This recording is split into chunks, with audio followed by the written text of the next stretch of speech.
Bonjour mes frères et sœurs, j'espère que vous allez bien. Blaf, numéro 25, nous continuons notre psychologie de quartier. Pour ceux qui ne me connaissent pas, je fais une série de vidéos sur un phénomène que j'ai remarqué au sein de notre communauté. Je crois qu'il faut en parler. J'explique dans mes audios qu'il y a un phénomène inquiétant. Nous devons nous attarder dessus. Nous avons une partie de nos compatriotes, Afrique ou Caraïbes, qui, une fois qu'ils sont dans les rues, ils se mettent à mépriser.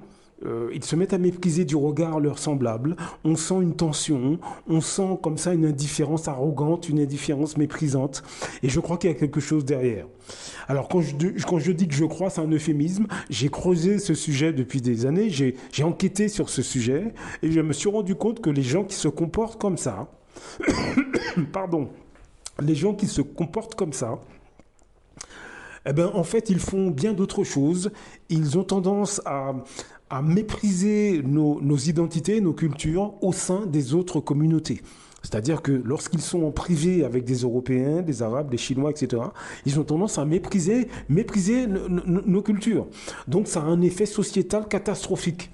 Donc je fais ces audios pour alerter l'ensemble de la communauté de façon à ce qu'on étudie cette psychologie et qu'on trouve surtout des solutions, qu'on en parle entre nous et qu'on essaie de comprendre pourquoi des afrodescendants se mettent à mépriser dans les rues les autres afrodescendants qu'ils ne connaissent pas.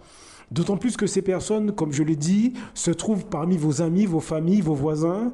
Quand ils sont devant vous, ils font des sourires. Ils sont parmi vos amis, vous faites des sorties ensemble. Vous allez dans les soirées, etc., etc. Il n'y a pas de problème.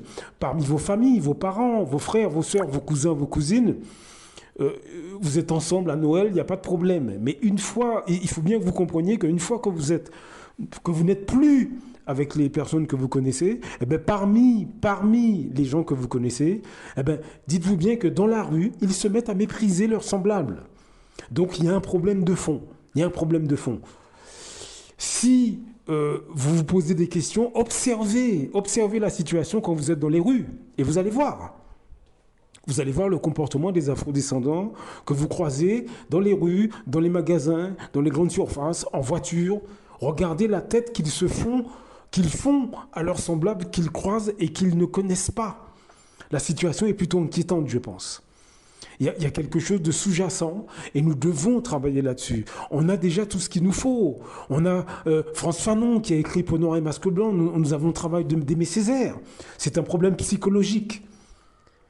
Nous avons Thomas Sankara, nous avons tous ces grands leaders qui ont déjà pointé du doigt un certain nombre de nos comportements. Il faut qu'on essaie ensemble de trouver des solutions.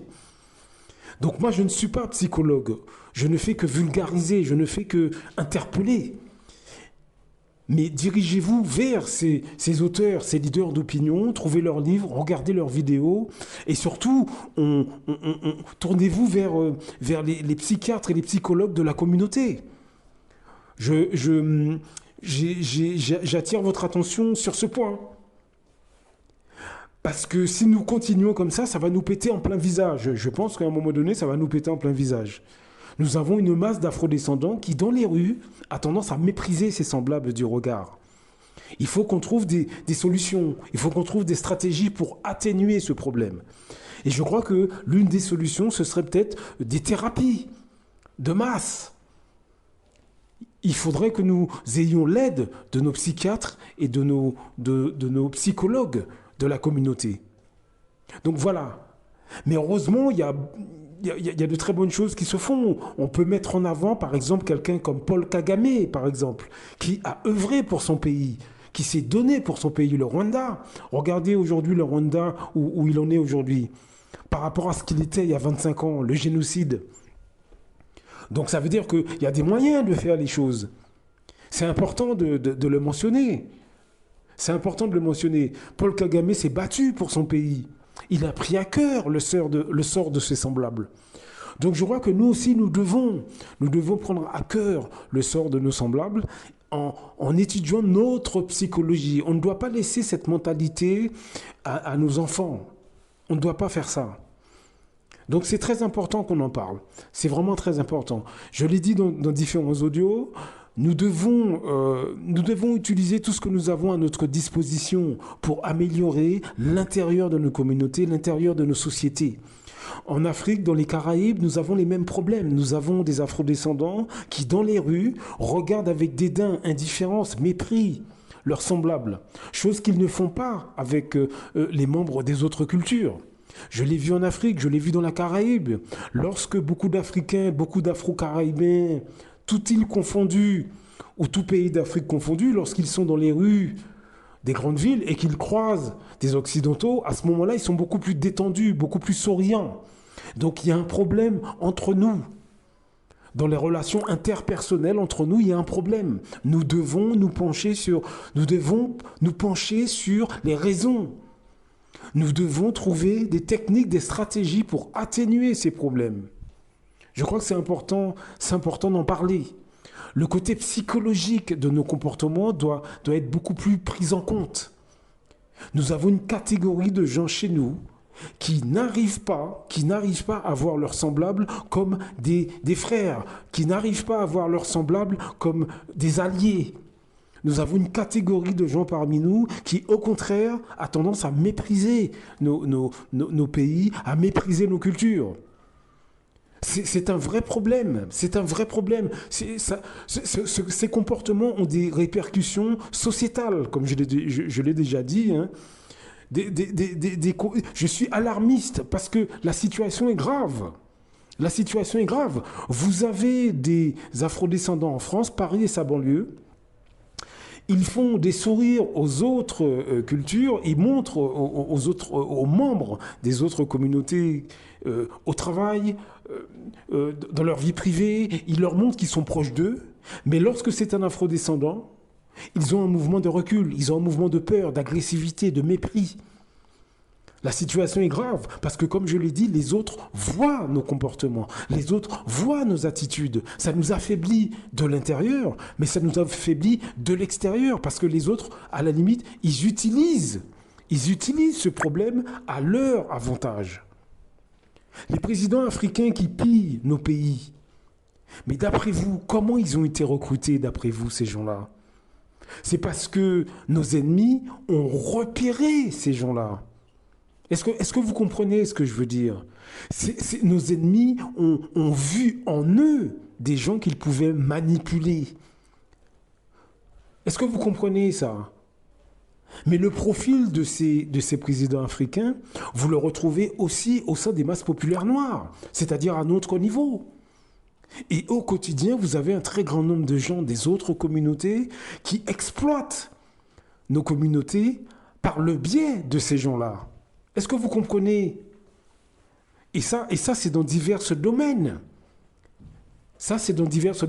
Vous avez, par exemple, en Afrique, des Africains qui aident les Occidentaux à s'installer, qui aident les Occidentaux à acheter des terrains. Ces mêmes Africains vont faire la guerre aux autres Africains pour justement qu'ils n'achètent pas ces mêmes terrains. Est-ce que vous comprenez ce qui se passe? Dans les Caraïbes, c'est pareil. J'ai parlé avec des Caraïbéens, c'est la même chose. C'est exactement la même chose. Je suis moitié africain, moitié afro-caraïbéen. Et je vous assure que dans les Caraïbes, c'est exactement la même chose. Vous avez beaucoup de Martiniquais, de Guadeloupéens, de Guyanais pour l'Amérique du Sud. Ou des Réunionnais pour l'océan Indien, des afrodescendants qui aident les étrangers à s'accaparer nos terres, à s'accaparer notre économie, alors qu'ils combattent l'ensemble des afrodescendants. Donc, ce sont des répercussions sociétales. Et donc, nous devons vraiment concentrer nos efforts sur notre psychologie, notre tendance à nous trahir. Tout ça, ça a déjà été largement débattu par nos anciens. Il y a toute une littérature là-dessus. Mais il faut qu'on le mette en œuvre en masse. Il faut qu'on étudie nos psychologies, il faut qu'on trouve des solutions, il faut qu'on trouve des stratégies pour atténuer ces problèmes. Parce qu'il y va de notre salut mental. On ne doit pas laisser ce problème à nos générations. C'est pour ça que je fais ces audios. On ne doit pas laisser ça. Ça nous a causé beaucoup de tort dans le passé. Donc je crois qu'il est temps aujourd'hui qu'on se concentre là-dessus, au niveau des masses populaires. Nous avons des gens comme Kémy Séba, Nathalie Yamb, etc., qui œuvrent à un niveau politique. Nous avons des gens qui œuvrent à un niveau économique. Je pense à des chaînes comme l'Investisseur africain. Je pense à des chaînes comme Investir au pays. Il y en a d'autres encore. Il y en a d'autres encore qui poussent la communauté vers l'économie. D'autres nous poussent à avoir une réflexion politique plus affinée. D'un point de vue sociétal, au niveau des masses populaires noires, nous devons faire l'effort de voir notre psychologie du quotidien. Parce que les leaders politiques de nos communautés ne pourront pas tout faire seuls. Nous devons, à notre niveau, à un niveau individuel, on doit changer nos manières de faire les choses. On doit changer notre manière de voir les choses. C'est important.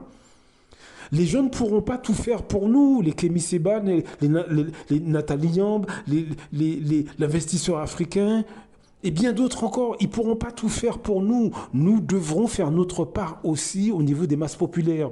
Tous ces gens anonymes, tous ces afro-descendants anonymes du quotidien, on doit faire notre part. On doit faire notre part et c'est regarder notre psychologie au quotidien, nos comportements, nos manières, comment nous interagissons entre nous. Comment nous récupérons le travail de nos anciens, ceux qui sont morts pour nous? Comment on récupère ce travail et comment on l'applique au quotidien? Eh bien, ça passe par nos psychologies, notre vision du monde, nos manières d'interagir entre nous, l'image que nous donnons aux autres. Nous devons être en mesure de donner une image forte aux autres communautés. Et ça passe par la manière dont on se traite entre nous. On ne doit pas tolérer que les afro-descendants dans les rues se mettent à mépriser leurs semblables. Est-ce que vous comprenez ce que je veux dire? On ne doit pas autoriser ce genre de choses. On ne doit pas accepter ce genre de choses. Alors évidemment, on ne va pas aller se battre avec eux, mais au moins on peut en parler. On peut créer un buzz autour de ce problème sur tout l'Internet. On peut faire comprendre à ces gens que ce n'est pas tolérable et qu'on les a à l'œil. Est-ce que vous comprenez ce que je veux dire? Il ne faut pas qu'on soit indifférent, c'est ça que je veux expliquer. Il faut qu'on puisse en parler en famille. Il faut qu'on puisse en parler aux plus jeunes, aux plus âgés, aux amis. Il faut que, à côté de danser, de rigoler, il y a un moment donné, on réserve 5-10 minutes pour parler de la façon dont nous interagissons entre nous au sein de l'espace public. Et bien sûr, au sein de nos familles. Nous devons aussi revoir la manière dont nous interagissons entre nous au sein de nos familles, parmi nos amis. Nous devons discuter de ces sujets. On doit mettre ces sujets sur la table. On doit arrêter de passer notre temps à rigoler, à danser. Les réunions en famille, ce n'est pas uniquement pour rigoler et manger. C'est aussi pour discuter, transmettre. Faire passer le message aux plus jeunes, mais aussi aux plus âgés. Que les plus âgés aussi nous transmettent des choses. Et ça, pour l'instant, nos communautés, nous avons encore du mal, mais ça va changer. Ça va changer. Donc, réfléchissez à tout ça. Ayez une réflexion là-dessus. C'est important. Je vous assure, c'est important. Le monde bouge et nous devons accompagner ce changement au niveau des masses populaires. Nous devons, des masses populaires noires, bien sûr, on doit accompagner ce changement en ayant des réflexions sur nous-mêmes. On doit s'occuper de ce qui se passe à l'intérieur de nos communautés. Est-ce que vous comprenez ce que je veux dire, messieurs, dames? C'est important d'avoir cette réflexion. Je vous aime. Blaf avec vous. À très bientôt.